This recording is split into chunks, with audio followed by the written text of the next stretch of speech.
Telugu TV అయిన PV నరసింహారావుకు ఈ దేశ అత్యున్నత పౌర పురస్కారాన్ని కేంద్ర ప్రభుత్వం ప్రకటించింది.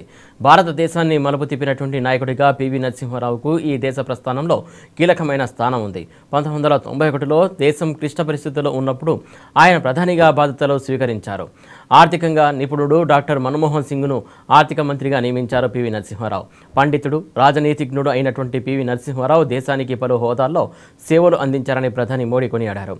ఆంధ్రప్రదేశ్ ముఖ్యమంత్రిగా, కేంద్ర మంత్రిగా, ఎంపీగా, అసెంబ్లీ సభ్యుడిగా ఎన్నో ఏళ్లు బాధ్యతలు నిర్వర్తించారని ప్రధాని మోడీ ట్వీట్ చేశారు. దేశం ఆర్థికంగా పురోగమించడానికి ఆయన దార్శనిక నాయకత్వం ఉపయోగపడిందని వ్యాఖ్యానించారు. దేశాభివృద్ధికి పివి నరసింహారావు పటిష్టమైన పునాదులు వేశారంటూ మోడీ కీర్తించారు. సరళీకరణ విధానాలతో ప్రపంచ మార్కెట్లకు పివి తలుపులు తెరిచారని గుర్తు చేసుకున్నారు. అలాగే భారత విదేశాంగ విధానానికి, భాషకు, విద్యారంగానికి ఆయన సేవలు అపారమైనవని ప్రధాని మోడీ వివరించారు.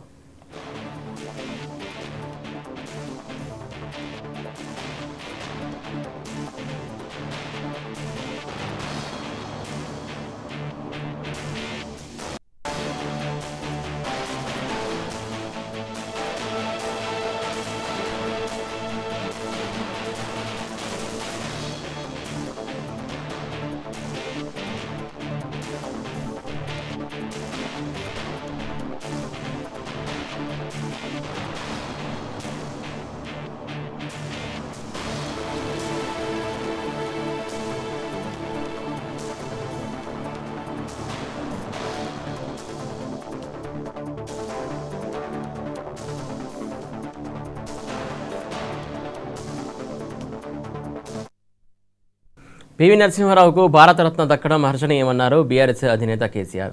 ఈ పురస్కారం తెలంగాణ ప్రజలకు దక్కిన గౌరవం అన్నారు. బీఆర్ఎస్ డిమాండ్ను గౌరవించి పివికి భారతరత్న ఇచ్చినందుకు కేంద్రానికి ధన్యవాదాలు తెలిపారు కేసీఆర్. కేంద్ర ప్రభుత్వం మాజీ ప్రధాని పివి నరసింహారావును భారతరత్నతో గౌరవించడంపై మాజీ మంత్రి కేటీఆర్ హర్షం వ్యక్తం చేశారు. మోడీ తీసుకున్న ఈ నిర్ణయానికి ధన్యవాదాలు తెలిపారు. మాజీ ముఖ్యమంత్రి కేసీఆర్ నేతృత్వంలో తెలంగాణ ప్రభుత్వం పివిఎన్ఆర్ శత జయంతి ఉత్సవాలను నిర్వహించింది. అప్పటి నుంచి ఆయనకు భారతరత్న ఇవ్వాలని కేంద్రాన్ని డిమాండ్ చేస్తూనే ఉన్నామని ట్వీట్ చేశారు.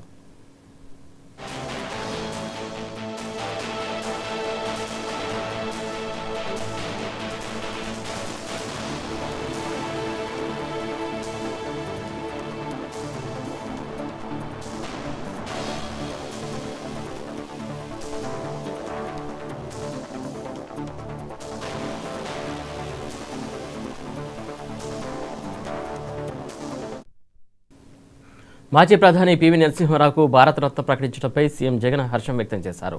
ఆయన రాజనీతిజ్ఞుడు, పండితుడని కొనియాడారు. పివికి అత్యున్నత పురస్కారం దక్కడం తెలుగువారందరికీ గర్వకారణమన్నారు.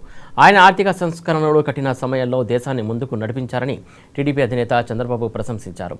ఆయనను భారతరత్నతో గౌరవించడం సముచితమని పేర్కొన్నారు.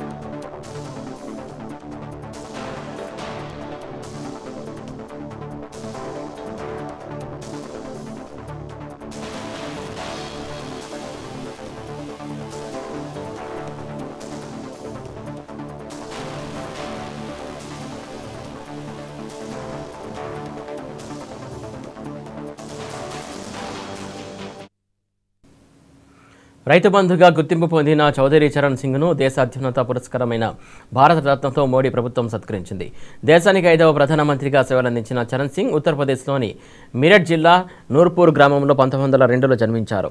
మహాత్మా గాంధీ ఆధ్వర్యంలో జరిగినటువంటి భారత స్వాతంత్ర్యోద్యమంలో చరణ్ సింగ్ 1931 నుంచి కాంగ్రెస్లో క్రియాశీలక నాయకుడిగా పనిచేశారు. బ్రిటిష్ ప్రభుత్వానికి వ్యతిరేకంగా జరిగినటువంటి పోరాటంలో 2 సార్లు జైలుకు కూడా వెళ్ళొచ్చారు. 1937లోనే యునైటెడ్ ప్రావిన్సెస్ శాసనసభకు ఎన్నికయ్యారు.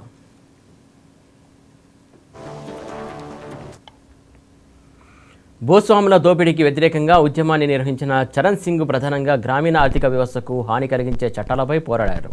యూపీలో భూ సంస్కరణల చట్టాలను రూపొందించడంలో ఆయన కీలక పాత్ర పోషించారు. నాగ్పూర్ 1959లో జరిగినటువంటి కాంగ్రెస్ సమావేశంలో నాటి ప్రధానమంత్రి జవహర్లాల్ నెహ్రూ సామ్యవాద భూ వివాదాలను బహిరంగంగా వ్యతిరేకించడం ద్వారా అందరి దృష్టిని ఆకర్షించారు. అయితే 1967లో కాంగ్రెస్ నుంచి బయటకొచ్చి యూపీలో తొలి కాంగ్రెసేతర ముఖ్యమంత్రి అయ్యారు. జనతా కూటమిలో ప్రధాన భాగమైన భారతీయ లోక్దళ్ పార్టీ నాయకుడిగా కొనసాగారు.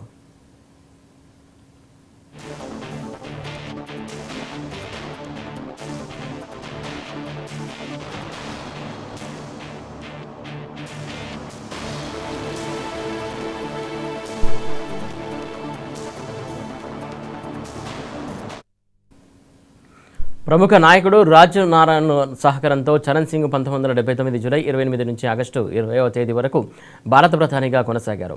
కాంగ్రెస్ పార్టీ మద్దతు ఉపసంహరించుకోవడంతో చరణ్ సింగ్ ప్రభుత్వం 23 రోజుల అతి స్వల్ప కాలంలోనే పతనమైంది. అంతకుముందు ఉప ప్రధానిగా కూడా పనిచేశారు. అప్పటి నుంచి చరణ్ సింగ్ 1987లో చనిపోయే వరకు లోక్దళ్ పార్టీకి నేతృత్వం వహిస్తూ ప్రతిపక్షంలో ఉన్నారు. తన పాలనలో దేశంలో వ్యవసాయ రంగాన్ని అభివృద్ధి చేసిన ఘనత చరణ్ సింగ్దే. రైతులు సంతోషంగా ఉంటేనే దేశం సుభిక్షంగా ఉంటుందని చెప్పేవారు.